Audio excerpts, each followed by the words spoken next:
The world watched in silence, but Africa had finally found its voice. For centuries, foreign powers dug deep into African soil, extracting gold, diamonds, oil, and uranium, wealth beyond imagination. Yet, the continent that produced the riches was left in poverty, chained by laws it never wrote and contracts it never signed. Then came Ibrahim Traoré, the young leader of Burkina Faso, barely in his mid-30s, yet carrying the spirit of centuries of resistance on his shoulders. When he stood before the cameras and announced, "From today, every foreign company operating in Africa must give 30% of its profits back to the state," the world gasped. Investors panicked. Politicians fumed. Western media painted him as reckless. But in the streets of Ouagadougou, people celebrated as if independence had just been declared for the second time. For them, it was more than economics. It was justice. Delayed, but finally delivered. This is not just the story of one law. It is the story of history catching up with injustice, and one man daring to rewrite Africa's destiny.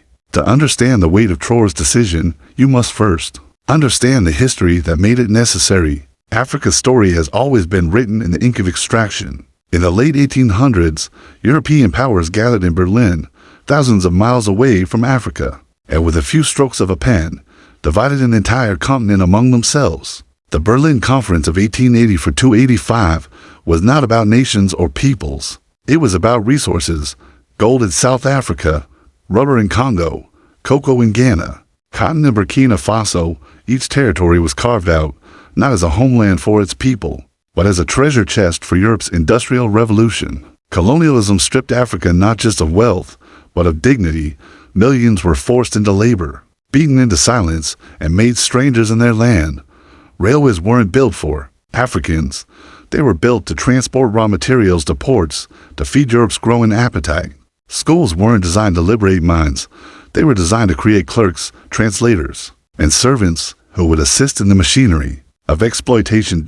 When independence came in the mid-20th century, Africans rejoiced. Flags were raised, national anthems sung, leaders hailed as liberators. But behind the celebrations lurked a darker truth. The colonial powers may have lowered their flags, but they did not loosen their grip. They reinvented exploitation through new tools, economic dependency, predatory contracts, and international institutions designed to keep Africa indebted and dependent. This system had many names. Some called it neocolonialism, others economic slavery, but in Burkina Faso and across West Africa, people knew it by its most visible face, the CFA franc. This currency, controlled by France, ensured that African nations remained tied to their former colonizer, unable to truly command their economies. Profits from African mines, farms, and oil fields flowed steadily northward, enriching Paris, London, and Washington, while villages in Africa remained without electricity, clean water, or proper schools. In Burkina Faso, this injustice was personal. The land is rich in gold, one of the top producers in Africa. Yet for decades, multinational corporations reaped billions, while ordinary Burkinabe families lived on less than $2 a day. A miner could risk his life underground, digging out precious metal, only to return home to a hut with no running water. The contradiction was so sharp it cut like a knife. A land of gold, filled with poverty. It was in this world that Ibrahim Traoré was born, not into wealth, not into privilege, but into a Burkina Faso that struggled against the weight of history. He was a soldier, trained in discipline, sharpened by the hardships of his people. And when the moment came, he stepped forward, not as a politician, but as a revolutionary leader. At just 34 years old, Traoré seized power in a nation weary of corruption, broken promises, and foreign interference. For many, his youth was a risk, too young, too untested, too inexperienced. But for the people in the streets, it was exactly what was needed. A leader unchained by old deals, unafraid of old masters. From his earliest speeches, Traoré made one thing clear: Burkina Faso would no longer kneel. He spoke not just of sovereignty in politics, but of sovereignty in economics. He reminded the world that Africa's resources must benefit Africans first. And yet, until that historic announcement, few imagined he would go so far. Leaders before him had tried: Thomas Sankara in Burkina Faso, Patrice Lumumba in Congo, Muammar Gaddafi in Libya. Each had declared economic independence, and each had faced brutal pushback from the global system. Sankara, a hero in Traoré's land, had been assassinated at just 37, after daring to demand that Africa stop paying colonial debts. Lumumba had been killed after insisting that Congo's uranium and minerals belonged to its people. Gaddafi had been bombed into oblivion after calling for a unified African currency backed by gold. History was littered with the graves of men who challenged the system. Yet here was Ibrahim Traoré, following their footsteps, echoing their words, daring to demand once again that Africa must rise. When he announced the new law that every foreign company must give 30% of profits directly to the state, it wasn't just policy. It was defiance. It was a line in the sand. The law struck at the very heart of how global business was built in Africa for decades. Mining companies, oil giants, and agribusinesses had operated with near total freedom. Governments, desperate for investment, signed contracts that gave away 90% of profits, leaving only scraps for their budgets. Billion-dollar corporations paid less in taxes than a small trader in the local market, and the people whose land was being dug, drilled, and stripped saw almost nothing in return. By forcing a mandatory 30% share, Traoré was saying, enough died. It wasn't about charity. It wasn't about aid. It was about ownership, and it was a message that traveled far beyond Burkina Faso, in Mali, Niger, Guinea, and across Africa. People began to whisper, if Burkina Faso can do it, why can't we? But while the streets celebrated, boardrooms trembled. The law was not just a local matter. It was a direct challenge to the global order. And that, my friends, is where the real story begins. When Traoré announced the law, the world reacted. Instantly, in Paris, the stock prices of French mining companies dipped within hours. In Washington, think tanks held emergency discussions, asking, is Burkina Faso starting a chain reaction? For decades, the system had been predictable. African leaders would talk of independence, but when pressure came, they would bend. This time, it was different. Traoré wasn't bending. The international press called him radical, reckless, even dangerous. But in the streets of Ouagadougou, crowds gathered, chanting his name. For them, this was the fulfillment of a promise that began long ago.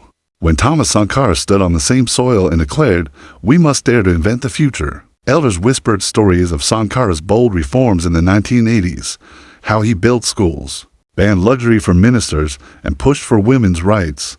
You spoke of Patrice Lumumba, who told the Belgian king that Congo's independence would no longer be a playground for foreigners. Farmers remembered how Gaddafi dreamed of a Pan-African bank that would free the continent from IMF chains. Each of these men was cut down before their dream could take root. But now, Traoré was walking their path, and the people felt history stirring again. Motivation surged not just in Burkina Faso, but across Africa. In Mali, students held banners saying, 30% for the people. In Guinea, young activists posted Traoré's speeches on social media with the caption, Africa is rising. In Niger, miners said openly, why should we live poor while our uranium lights up Europe? The law had become more than policy. It was a symbol, a spark. Yet with sparks come flames, and those flames were beginning to burn in the halls of power. The International Monetary Fund issued a warning.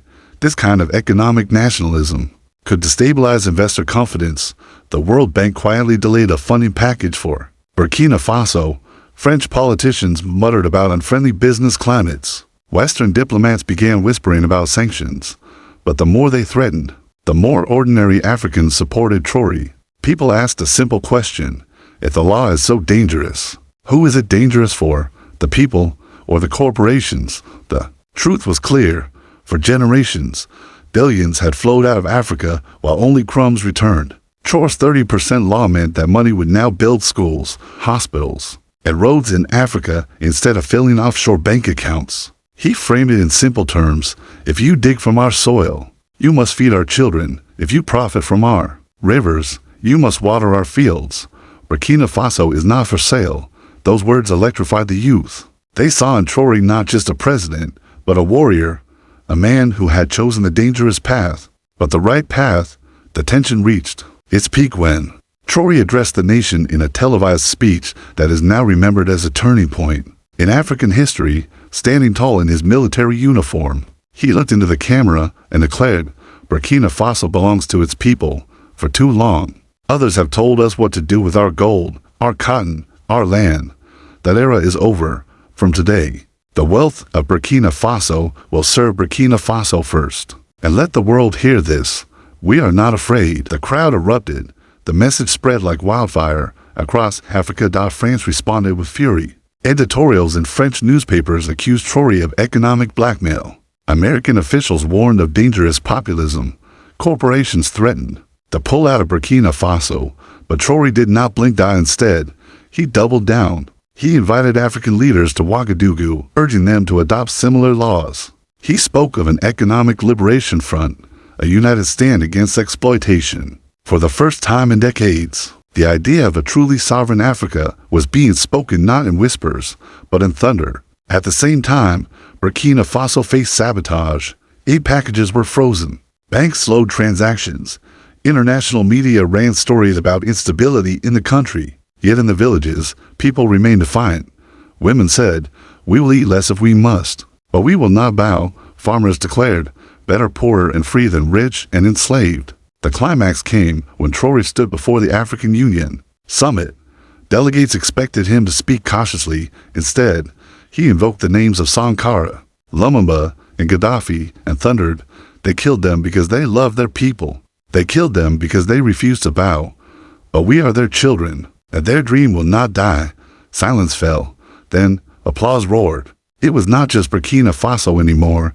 Across Africa, leaders, especially younger ones, began to speak more boldly.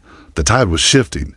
Today, the 30% loss stands as a symbol of courage. It has not solved every problem. Burkina Faso still struggles with poverty, security, and infrastructure, but it has changed the conversation forever. Traoré showed that leadership is not about pleasing investors, but about serving people. He reminded Africans that history is not something to be remembered, it is something to be made. And most importantly, he spoke to the youth. He told them, "Do not believe you are too small to change the world. Do not believe Africa is too weak to rise. We have everything we need, land, resources, and spirit.